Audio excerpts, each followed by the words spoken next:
Please rise. Court is again in session. Welcome back. Folks, are we about ready for the jury? Mr. Presky? Yes, Your Honor. Mr. O'Toole, would you? I just want to put on the record, just take 2 seconds, that I've given Mr. Amaji another 10,000 or so pages of emails and all from the victim advocate in this case, and I'm making a copy of the 40 pages or so that the court references, all of those pages. Great. Thank you very much. Appreciate it. And it won't take long, I promise. One other thing I want to mention to the folks in the audience, I know everyone's got cell phones now, and the cell phones come equipped with cameras that are much better than anything we used to have back in the day. Please resist the temptation to be snapping pictures inside the courtroom. We have a media order that permits one video camera and one still camera in the courtroom. But more importantly, the issue is sometimes when people are panning around with their cell phone, cameras are actually focusing on the jury to some extent, and that is disquieting to the jurors, and it would violate the court order. Most of you haven't read it probably because it's a media order, so it would only be read by folks in the media, but I think it does pertain to everyone, and to the extent that the jurors find it disquieting, I think I need to let you know that. So please resist that temptation, okay? Thank you, folks. So Kenny, if you bring in the jury, please. And Mr. McEnroe, if I could invite you back up there, sir.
Please rise for the jury.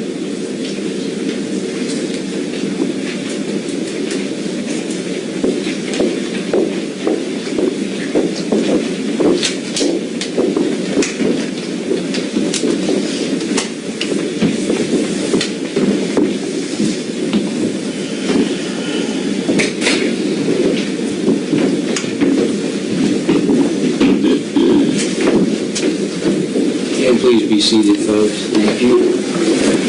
Mr. Presky, whenever you're ready, sir. Thank you, Your Honor. So, Joe, we're going to talk about what happened on December 24th, okay? Yes. Tell us now, first of all, in that last month, 4 weeks, you're up there at the trailer. What were you doing during those 4 weeks? During those 4 weeks, we were going over it again and again. Just, I'd want to go off and run. I wanted to run. I'm like, look, if we're in this danger, let's get the hell out of here, right? She's like, no, I can't do that. I have to do this. I'm not going to let these people just push me around and do whatever they feel like. You guys slow down. I'm sorry. She's like, look, I'm not going to just let these people push me around and do whatever they feel like. I have to do this. But they weren't doing any pushing around at all at that point, right? They weren't coming down. They weren't bothering you guys. You had your own little place, right? There was no room for dissension. I mean, she literally basically stomped all doubt out, okay? She did not have any, there was no room for any allowance of doubt, okay? There was no room for any allowance of doubt. It's just, this is what's going to happen. Any allowance of doubt? Yeah. This is what's going to happen. This is what's right. I know what's going on. And you trust me, don't you? So. Did you trust her? Yeah. Yeah, I trust her. I trust her implicitly. I mean, I'm sitting here I'm in a position where I'm trying to explain these things and they don't make any sense. They didn't particularly make sense to me at the time, but I'm just like, okay, look, if you say this is right, then I accept that, I believe you. But they don't make any sense now because they didn't make any sense then.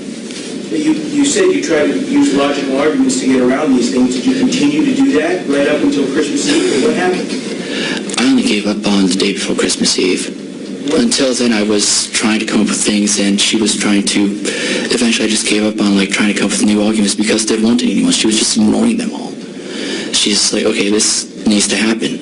I have to do this. And trying everything that she could, every angle and every way of trying to convince me that this was right. And I'm just like, whatever.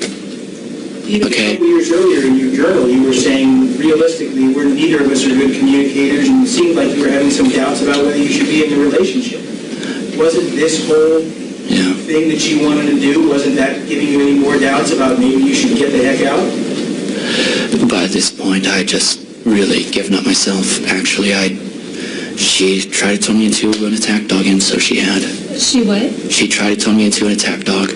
She spent all this time stripping away my personality, and so it won't. You spent all this time stripping away my personality and replacing with one that worked better for what she wanted. So, there you go.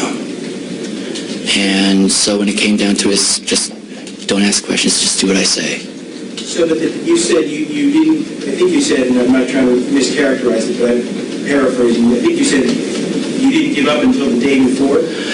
That was when I'm just like, okay, I just gave up at that point. I was trying to come up with some way until then I just couldn't. Okay, and then it's just like, then I guess she's right. Well, was there any one thing she said that put you over the edge, as it were? I finally just kind of gave in with her pointing out that, with one of her things pointing out how abusive Wayne was in this particular one, saying that Wayne had just went off and beat this dog with a shovel for 3 hours or something, and just okay then. And that wasn't anything worse or better than anything that she said before. It's just, realistically, I guess it's more of just, I haven't come up with anything else. Well, did you continue trying to talk to Crow or use any of these other defense mechanisms you had developed? No, by then, I just gave up. But you continued to function, right? You say you gave up, but at some point you loaded the guns, right? I had to protect her. The best way to protect her was to go off and make sure that she was I had to protect her, and it's to make sure that she would be safe. If that involved loading the guns, then yes, I loaded the guns. If that involved going with her, then yes, I went with her. If that involved doing these horrible things? Yes, I did that too. That doesn't mean it was right. That means that that's what I thought had to happen. And Okay, so let's talk. I'm walking off of the fact that I believe, not off of the fact of reality. You what, Joe? I was walking off of off of the reality she was selling me, not off of any real reality. And it's just like, I didn't want this to happen. I wanted to go, but she's like, no, I have to do this. When did you realize that wasn't the real reality? As we're driving off and everybody's dead. After everybody died, I'm just like, look, this did not have to happen. Do you realize this was so completely unnecessary? And she's like, yeah, I should have listened to you. You were right. It's like, you were wise and I was something or another. I don't remember what she said after that, but it's just like, now you figure it out? Well, let's go back, Joe. Where the day before Christmas you say you've given up. Now, what exactly went into going up there? Tell the jury they have the right to do it. Exactly. Yeah. So, that day I ended up staying up the day, but You're going to have to speak up. I know. Even the day before, I'd end up staying up hoping that I'd just like oversleep, right? And then we wouldn't wake up in time for this to happen. It didn't work, actually, so, And again, no thoughts of calling in the police or sneaking out in the night and knocking on Judy and Wayne's door? no, none of that. I'm not even going to pretend that's certainly something along the lines of what I should have done, or like hitting the gun or some damn thing, something. But I went with it, because I feared she was probably right. She probably knew what she was talking about, so I went with it. Is it you hoped you'd overstate, and is it that you didn't? But I didn't, so she, Just keep your voice up. yeah. So she calls up there and asks, hey, Hold on. Christmas Eve morning, you wake up. What happens? it's around 12:30 or something, actually. So I wake up, she goes and makes a call to, I think it was Judy, asks if Scott's there or not. Now, was it known to you guys that Scott and Erica were coming with their kids? Yeah, What's that? yeah. And what discussion had you had about the kids in advance? The discussion is that they were already corrupted, that what they've gone through, if they weren't corrupted already, they would be by this, and so the only decent thing to do would be... It would be what? If they weren't already corrupted already, then they would be by this, so the only decent thing to do would be to free them, so that they wouldn't have to live through this torturous existence. And when you say free them, you mean kill them. Is that right, Joe? Yeah, kill them so that they could be reborn and get in a better life. Joe, you told Detective Pavlovich that the kids were killed so they wouldn't turn you in. Was there a discussion with Michelle about witnesses, getting rid of witnesses, that sort of thing? I don't recall. Is it possible to do that? I don't recall. Is it possible that that discussion took place? It is. I just don't recall if it did. Now would be a pretty important time to recall all the details, I would say. Yes, I know.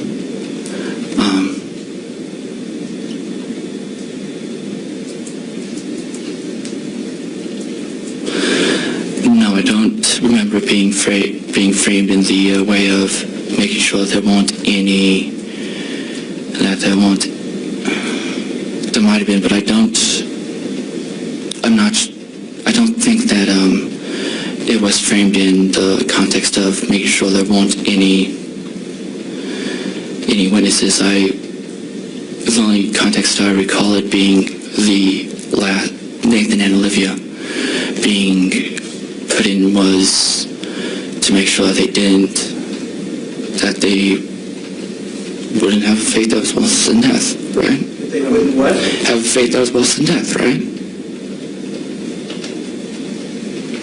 That's the only context I recall that in. And there might have been it with yellows. I remember actually being like, look, you really think these guys are just going to disappear and not be noticed? And she's like, look, don't worry, I've got it under control, I know what I'm doing. Hold on. What's this about disappearing and not being noticed? if they all want to die and not show up, I mean, do you really think nobody's going to notice that these people aren't coming home? You really think that nobody's going to know that, like Nathan doesn't have any friends? You think that, like, that Olivia doesn't have any little playmates, that Scott doesn't have the people he works with? I mean, he was the foreman at building this underground reservoir. Does not people notice this? So was there some discussion suggesting that people just wouldn't notice if the Andersons, all 6 of them, disappeared? Yeah. Actually, What was that discussion? So I'm like, look, is this realistic, you know? And she's just like, look, don't worry about it. I've got it covered. You trust me, don't you? Well, but it doesn't make any sense, right? I mean, Judy's not going to be noticed at the post office, and this... I know it doesn't make any sense. But she made it so that, look, there was no room for dissension. There was no room for questioning. Was there any discussion of maybe there's something we could do with the kids that doesn't involve killing them? Any alternatives come up? I tried to come up with some. I couldn't. I tried. I probably should have tried harder. I don't know how I would have tried harder, but I should have. Okay, so Christmas Eve morning, it's 12:30, early afternoon, you get up. Get up. Make a couple of phone calls. While she's making phone calls, I'm going off and getting ready to die. So... You think you were going to die? Why wouldn't I die? If everybody else is going to die, why should I be the one who survives? I was not planning on surviving that. Was there a suicide pact or something? No, I just was not planning on some level, I felt that I would not survive that, and I was not planning on surviving it. So what did you do to prepare? Just, basically what they would do in laying out a body, go out like, you know, new clothes, clean clothes, shower, shave, all that stuff. More than I would usually do, just going up there and, like, visiting them. So... okay, so... More of mental preparation for that, I guess. I don't know. Mental preparation for what? Dying. So how did you think this was practically going to play out?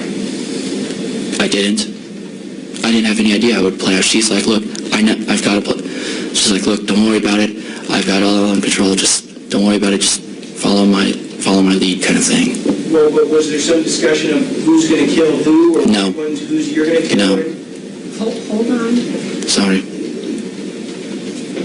Did you think you'd have to do some shooting that day? I mean, you were armed. Look, I was only armed as a backup. I didn't think we'd be going through more than, 6 bullets. I thought that she had a clip that had 15 rounds. I thought that would be more than enough. I was only there to go out and make sure that she was safe. I was not there to kill anybody. In fact, that was against... she's like, look, you don't have to kill anybody. I'm like, okay, good, because I don't want to kill anybody, okay? Joe, I mean, you're going up there. She's got 15 bullets. You've got 6, right? And several extra in my pockets, yeah. And several extra in your pockets. I mean, if you're going up there as backup, or even as protection, I mean, take that to the next logical step. You're not going to be protecting her against anything or anybody other than other humans, right? Yeah. And other humans that she's literally firing on. No. And other humans that she's literally firing on. So there's that. And no, I didn't think about that. I was trying not to think about that. Did you have some idea that could happen? I had some concern that might happen. Speak up. I had some concern that might happen, yes. Did you voice that with her? No. No, I don't think I did. So did you load the guns that day or previous day? That day. Okay. Actually, the 9mm clip had been loaded for quite a while. That's probably why it jammed when it did. Speak up. The 9mm clip had been loaded for a while. That's probably why it jammed when it did, because if you have a gun... That's enough, thanks. We don't need to... Okay. Because it had been loaded for a while, that's your opinion? Yeah, it was at the spring. What was that? It was at the spring. Where's out the spring? Yeah. So you go up there. What time did you go up there? What was surrounding... What was happening as you went up there? So she establishes that Scott will be coming whenever. go and get ready, and that involves chambering around for home. Okay? I'm sorry, I cannot hear you. Chambering around for home. You chambered around for Michelle? Yes. Okay. And so we went up there. We had a box that had some just random junk in it. I was In carrying. that box? I did actually. What was the box for? It was a decoy. A decoy? Yes, because she was up there. They were up there wrapping presents. It's like, okay, well, can we? So Michelle was like, can we come up there and wrap presents too? It's like, okay, sure. So we went up there, and put the box in. I carried the box in there, put it in the side room. I was out with. Let me stop you for 1 second and just, maybe we pull up, Ms. Morales, the diagram, just the floor plan of the whole interior of the house.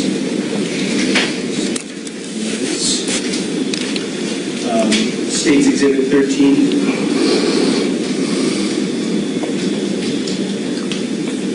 Joe, what room was this that you put this present in? Is it in the hallway? It's the first bedroom on the left. Okay, so the one that's called craft room up there? I think so. Do you have a little vision problem, Joe? Yes, I do actually. Just nearsightedness? Yes.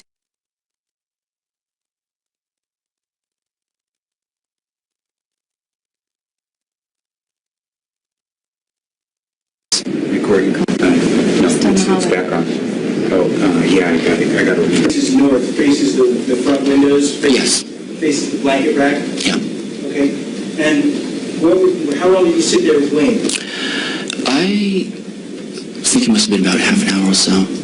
So, and again, and then you come up there, right? Yeah. To kill these people. What's the wait? Why wait? Because, I mean, I didn't particularly want to kill these people, for one, and I don't know what it was on Michelle's phone.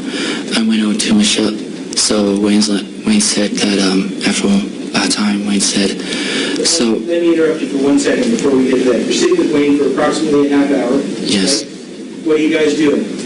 Just watching TV, talking. Talking. Everything pleasant? Was there an argument going on? No. No? Everything was fine. Was he abusive to you or anything? No. And where is Michelle at this point?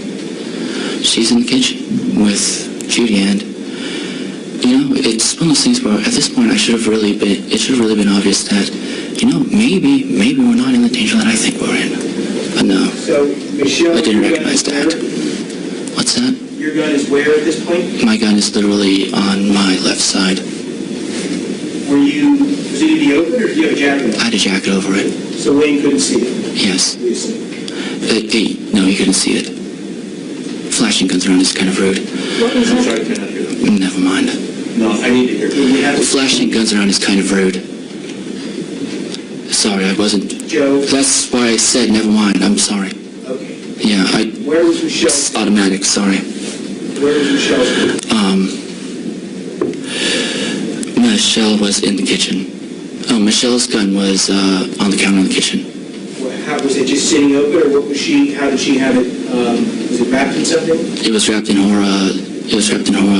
Sweatshirt. And by the way, I wasn't trying to make a joke though. I was just saying. Anyway, What was Michelle doing in the kitchen? she was making a green bean casserole actually, and helping her mom. I didn't hear what she was making. A green bean casserole and helping her mom with Again, I have whatever. to ask, why make the green bean casserole if y'all are getting ready to kill everybody?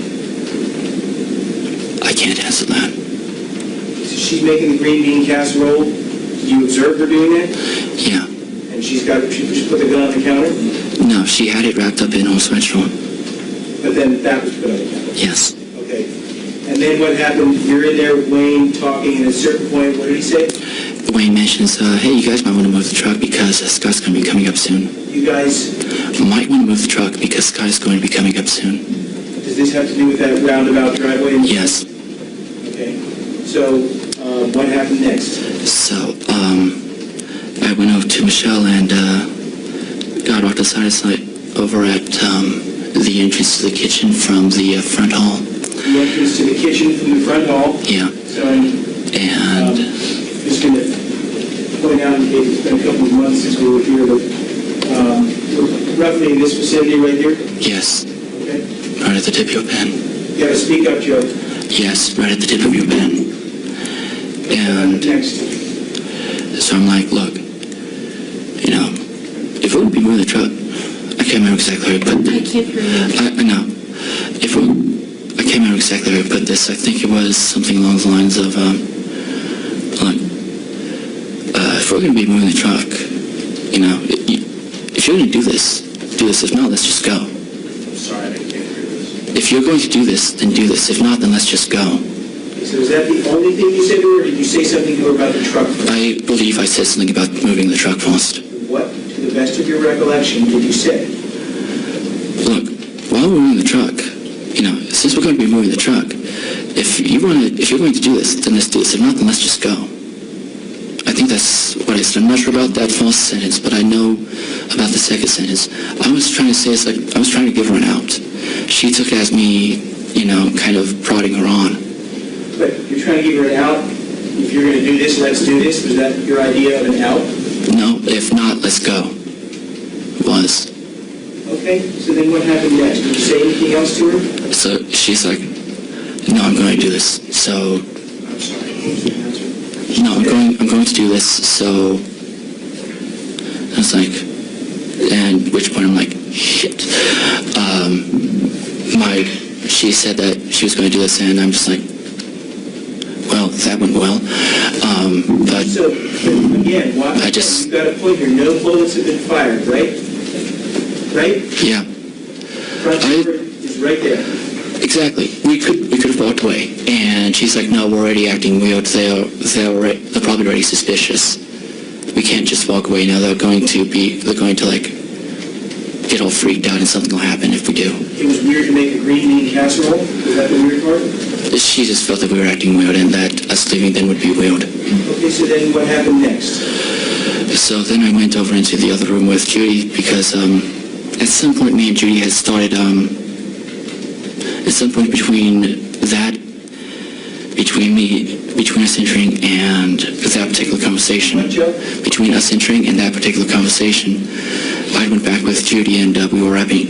I was standing there while she was wrapping presents. Was this in the craft room? In the craft room, yes. She was talking. That's right. I wasn't watching. I watched some TV with Wayne, but then I went back with Judy to help her wrap presents. One of her mother's boyfriend had died recently. In fact, I think that day. And I was trying to tell her, it's like, look, don't worry. Sometimes these things happen, and that I'm trying to put her at ease. So when she Trying to. put her at ease, so that if this did go the way that it was going to go, that it did go, that when she died, that she wouldn't have that unconscious and have that holding her, so that she wasn't able to like move on with whatever. So what happened next? You're talking to Judy in the So What happened? I'm talking to Judy in the craft room, and she goes, well, the bad stuff starts, because this is the point where I hear a shot in the other room, and I hear a shot from the living room, and I hear so after I talked with Michelle, I actually went back to talking with Judy, right? And so I hear this shot in the living room, and I hear what the hell? I come out, and Judy, before I even come out, Judy's like, what was that? And then we hear what the hell? And You gotta speak up, Joe. yeah, and I come out behind Judy. I see Wayne standing here like this, looking over. Michelle was off to his side, Now, hold on a second. was off behind. Wayne is, I'm wondering with the laser room we can see him. Wayne is standing where? He's still in the living room, or has he moved? He's exactly what I told you he was earlier. So, still sitting on the couch, Still sitting on the couch, and he's got a hand on his head? on the back of his head, and Michelle is standing behind him on the other side of the couch, the back of the couch. Michelle was standing at the back of the couch, Okay. right behind the middle divide right behind the middle cushion. Okay. And she's got the 9mm? And she's got it out, And right? what- and And she's got, so he turns around and he's like, what the hell? And he sees her standing there with the gun. And it's like, damn. And just as a note, I think that's where the bullet that went through the towel rack came from, okay? Through the blanket rack? Yeah, that thing, towel rack, blanket rack, whatever. So I'm like, shit. So Facts here, Joe. Okay? yeah, Facts. so I move quickly forward into the, down the hall and into the, no, I'm ready down the hall, into the kitchen. And she comes around from the other end of the kitchen. Wait a second. So you moved, Joe, you and Judy are both coming from the craft room, right? Yes, And you said you moved forward. What is forward? Is this from right to left? yes, Okay. yes, And you went into the kitchen, is that right? yes. Now, you can go into the kitchen through the dining room or through this entrance? I went in through the right entrance. Through the hallway there? Yes. Okay, and where was Wayne at this point? Wayne was starting to come up from, he was starting to come up from the couch. I went through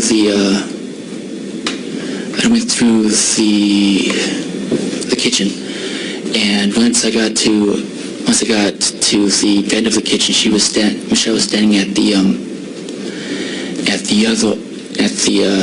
end of the kitchen. Is that which end? Near the dining room or near the refrigerator? No, I was standing by the refrigerator. She was standing over by the dining room end of the kitchen.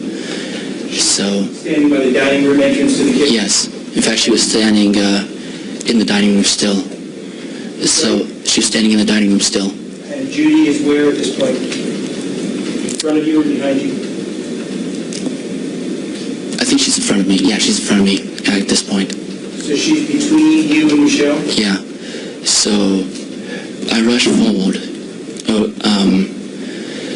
Michelle steps into the kitchen. I step into the dining room. At this point, Wayne is charging. Right. In fact, let me get the sequence right. By the time I get to where Michelle's standing, Wayne's charging. He's gotten out of the living room and he's coming down the dining room. Now, wait a second. Charging at who? Michelle.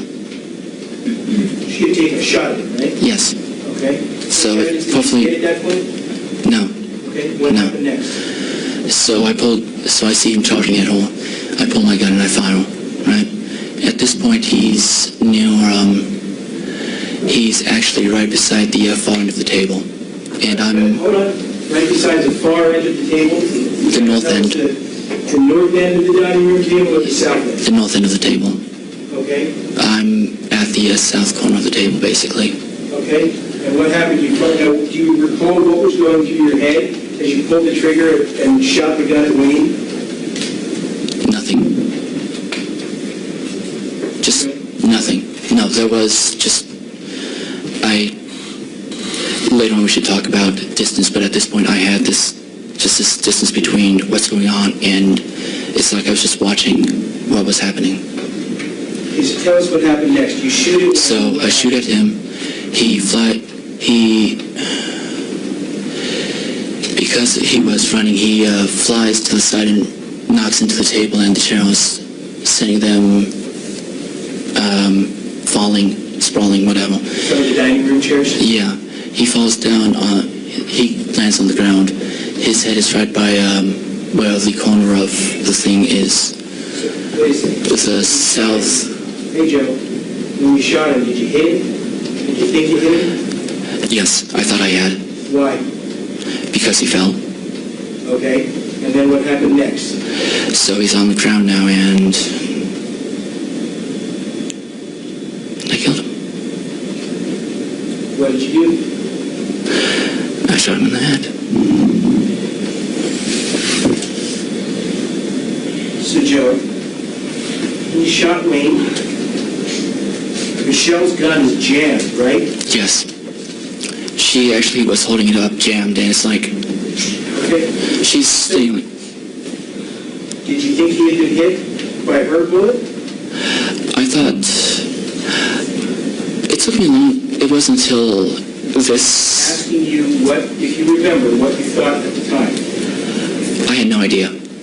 okay? Because, I mean, he was holding the back of his head. I didn't know if the gun had even fired. I was wondering if the bullet had just like halfway ejected or if it didn't fire or what. Was that going through your head at the time?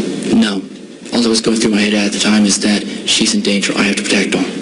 So but what we know from Dr. Harris' testimony is that Wayne was shot only one time, right? Yes. So when you shot him and Michelle's gun was jammed, how many people had been shot that day before that? He was the first supposed to die. So after you shot Wayne, what happened next? After I shot Wayne, I turned immediately to my right, and there was Judy, and I fired on her. I'm sorry to hear that. I turned immediately to my right, and there was Judy. She flinched. She was right over by the sink, and I was still in that passageway right there. Let me stop you for a second. I think Mr. O'Toole had heard you. You said I turned on Judy. Did you say I fired on her? Yes. Yeah, I did. And so she was still, you said, in the passage? No, I was still in the passage. Which passage? You were still near the dining room? I'm still in the dining room. I'm still like right on that threshold between the dining room and the kitchen. And where was Judy? She was right beside the sink. By the sink. Yes. And did that go through? I do not know. Did she go down? I only remember actually firing once. Apparently I fired twice. The second one hit her and sent her collapsing beside the fridge. Collapsing in front of the fridge. I remember the last thing she said was, "Oh no!" And then what happened? And then she wasn't moving anymore, and so I went over by where she was and I told her that I was sorry, and I shot her in the head. The way that you saw her in the autopsy pictures was not the way that I had left her. I'm sorry. The way that you had seen her in the autopsy pictures, where the look on her face was not how I had left her. Well, you left her dead, so... I'm saying that her expression changed. She did not have that expression when I killed her. Okay, Jim. Okay. So, I have to ask a question here. where to start? So, after Wayne and Judy were both dead, what happened next? So I told Michelle, I'm like, okay, what now? Okay, so it's like, this was your idea, your plan, but what now? In fact, I think I had to go and like find her again because she had like wandered off somewhere. I'm like, Michelle, you know? So she comes back and it's like, what am I supposed to do now? What am I, you know? And so I'm like, look, how about, and she's just no help at all. She's just running around. And so end up having to go and like, so I'm like, okay, so what do we do? Okay, we need to get rid of this. We can't just leave this here. Why can't we just leave it? Because we can't just leave it there. Is it to go off like beta trap? No, it's because we can't just leave it there. Is it like... Is it to beta trap? No, it's because we can't just leave these dead people here, okay? So I moved, so I went and moved Judy first. I put a bag over her head because I couldn't look at her because of the emptiness where she should be.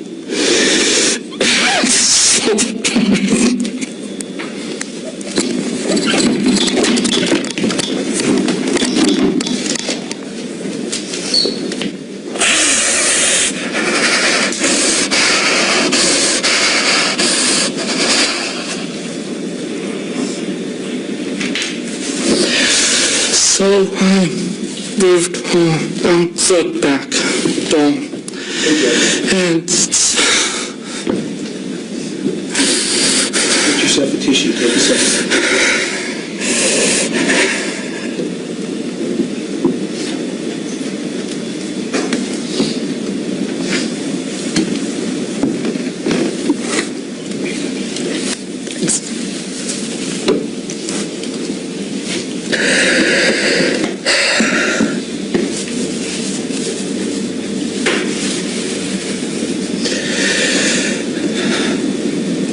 She was empty now. Joe, we're going to keep telling this jury Yes. what happened. Okay.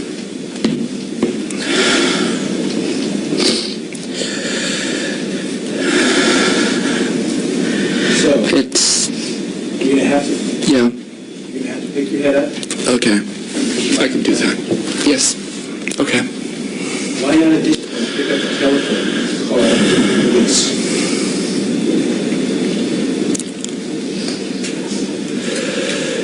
At this point, it's, I don't know. I've completely given up at this point. His family are still alive, right? Yes, and at this point, if nothing else, something should have happened. At this point, if nothing else, I should have done something, but I didn't. So, could you repeat that, please? At this point, if nothing else, I should, if not, so, Yeah. if not at any point prior, I should have done something, but I didn't. Instead, I just accepted it was out of my hands. And But it was easy. that I had to protect Michelle.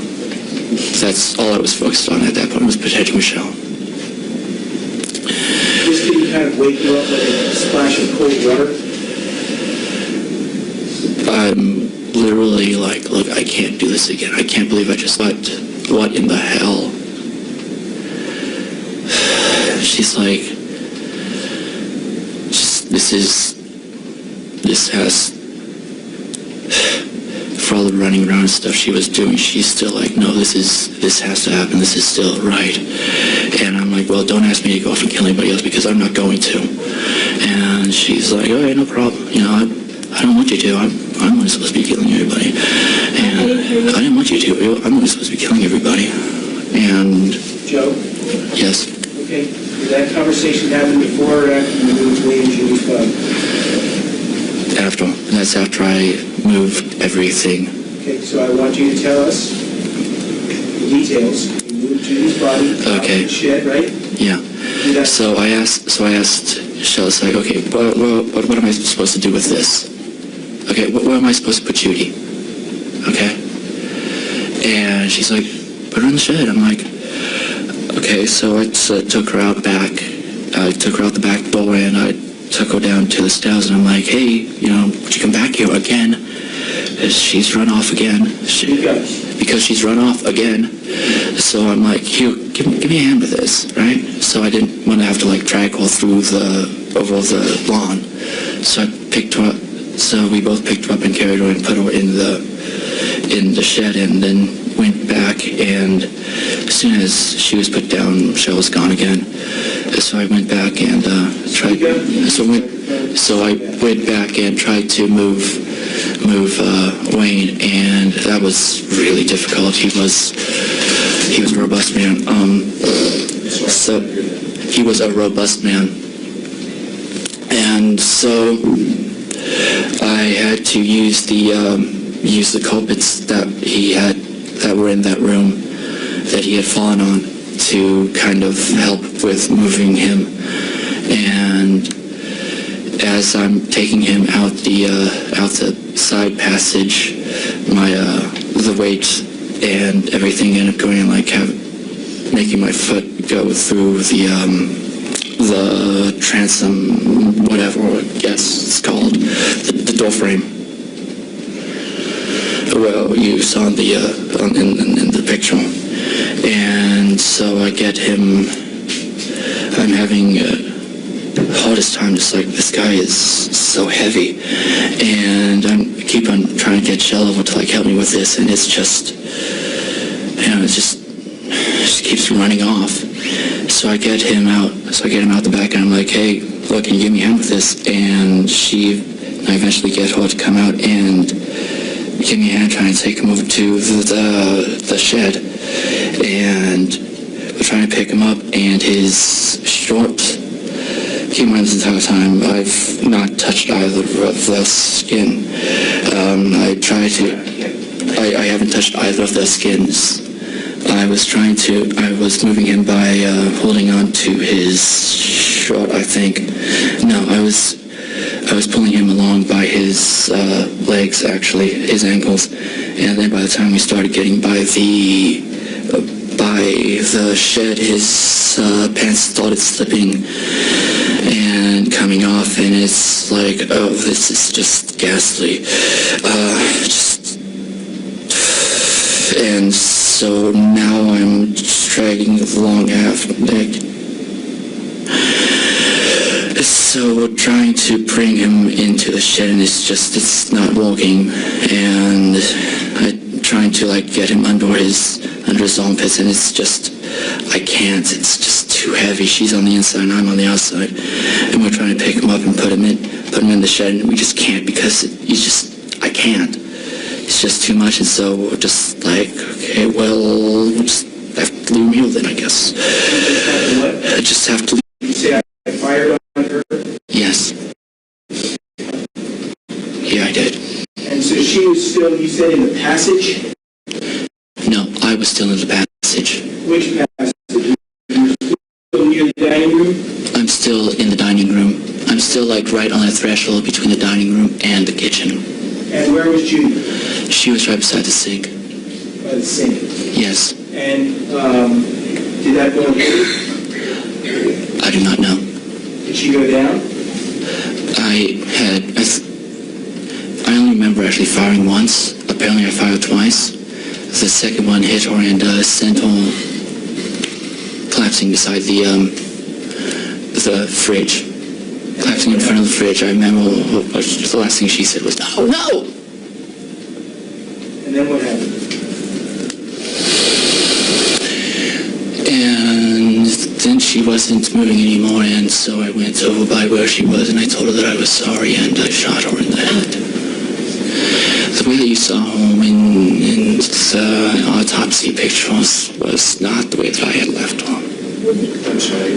The way that you had seen her in the autopsy pictures, where the look on her face was not how I had left her. Well, you left her dead, so... I'm saying that her expression changed. She did not have that expression when I killed her. Okay, Jim. Okay. So, I have to ask a question here. pretty sorry. So, after Wayne and Judy were both dead, what happened next? So I told Michelle, I'm like, okay, what now? Okay, so it's like, this was your idea, your plan, but what now? In fact, I think I had to go and like find her again because she had like wandered off somewhere. I'm like, Michelle, you know? So she comes back and it's like, what am I supposed to do now? What am I, you know? And so I'm like, look, how about, and she's just no help at all. She's running around.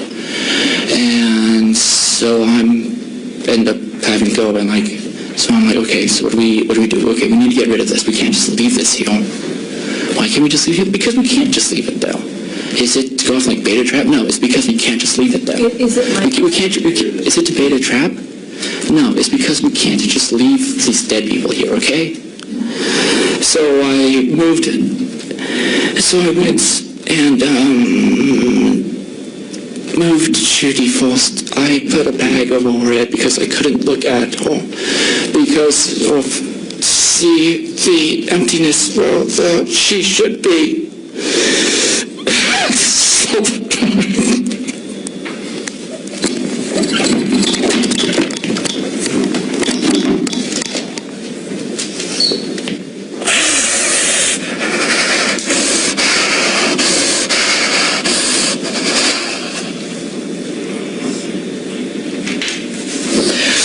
So I moved out the back door, and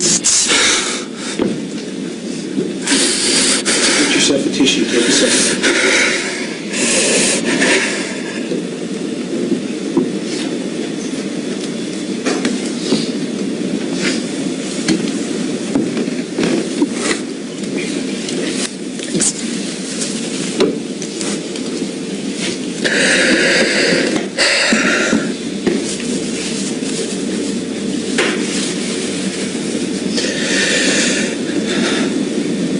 She was empty now. Joe, we're going to keep telling this jury Yes. what happened. Okay.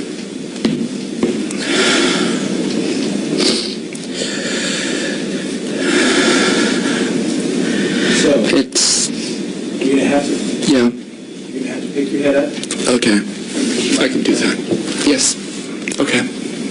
Why not at this point pick up the telephone and call the police?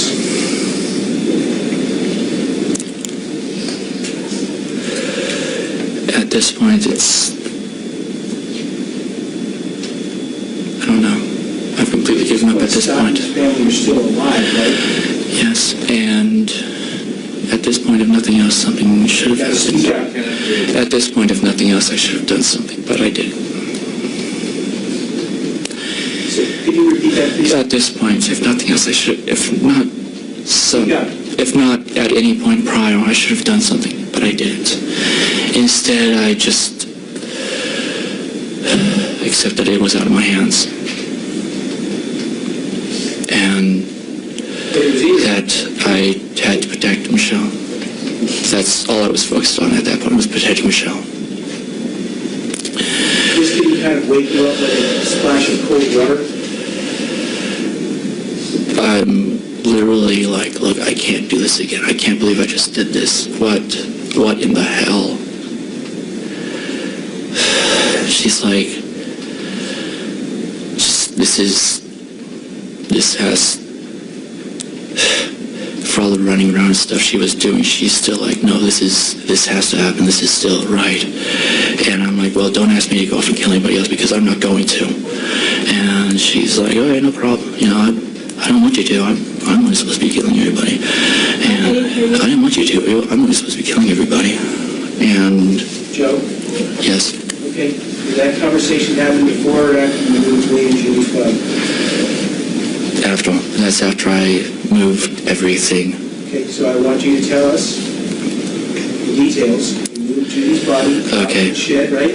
Yeah. Do that. So I asked Michelle, it's like, okay, what am I supposed to do with this? Okay, where am I supposed to put Judy? Okay. And she's like, put her in the shed. I'm like, okay, so I took her out back. I took her out the back door and I took her down to the stairs and I'm like, hey, you know, would you come back here again? She's run off again. Because she's run off again. So I'm like, Hugh, give me a hand with this, right? So I didn't want to have to like drag her through over the lawn. So I picked her up. So we both picked her up and carried her and put her in the shed and then went back, and as soon as she was put down, Michelle was gone again. So I went back and tried. So I went back and tried to move Wayne, and that was really difficult. He was a robust man. So he was a robust man, and so I had to use the culprits that were in that room that he had fallen on to kind of help with moving him.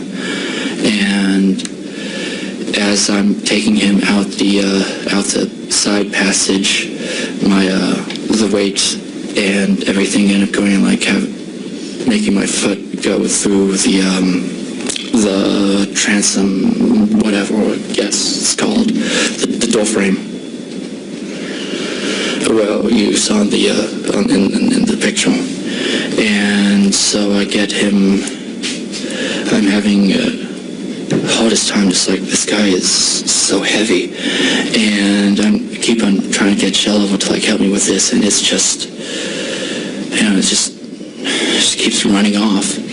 So I get him out the back, and I'm like, hey, look, can you give me a hand with this? And I eventually get her to come out and give me a hand trying to take him over to the shed. And we're trying to pick him up, and his short, keep in mind this entire time, I've not touched either of their skin.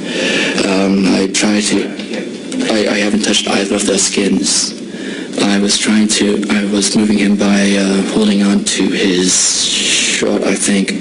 No, I I was pulling him along by his legs, actually, his ankles, and then by the time we started getting by the shed, his pants started slipping and coming off, and it's like, oh, this is just ghastly.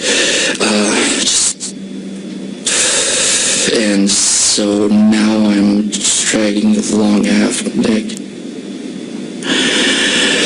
So trying to bring him into the shed, and it's not walking, and I'm trying to like get him under his armpits, and I can't. It's just too heavy. She's on the inside and I'm on the outside, and we're trying to pick him up and put him in the shed, and we just can't because I can't. It's just too much, and so we're just like, okay, well, we'll just have to leave him here then, I guess. I just have to leave him here then, I guess. So I cover him up as best as I can so the dogs don't eat at him, and so nothing else does either, so that it's not obvious that's dead man out there. So I go back inside and I'm like, okay, well, what about all this blood? And she's gone again. I'm like, okay, what am I supposed to do here? And she's like, well, use the towels. I'm like, okay, so I use all the towels, and then there's still all this blood all over the place. She's like, use the towel. I'm like, where am I supposed to go? I'm like, put this. And she's like, put it in the washroom. And the washroom, Judy had been running the washroom earlier. So that there was already a finished load of towels in there, so I put them in there too. And then we had that conversation we had talked about earlier. I'm like, okay, look, I can't do this again. And I can't believe that I did this. What the hell? She's like, I still have to keep going this. And I'm like, maybe Scott won't come. And she's like, oh yes, he'll come. He better come. You know? So... Yeah, let me ask you something. Yeah. I think it was Mr. Hamburg, Chris Hamburg from the Washington State Patrol Crime Lab, had referred to an area that was in the vicinity of the cabinet on the edge of the dining room. Yes. There was an area where he said it looks like there wasn't any blood here. He called it the void. Remember that? There was a culprit there. And there might have been more ways if it was. I didn't hear you. There was a culprit there, and there might have been more ways if it was. It would have been about that area. Well, I wanted to ask you about, I thought it was a little bit coincidental that he was calling it the void. So did I. So why did you think that was coincidental? Because as we were going through that exhibit, not just his part, but later on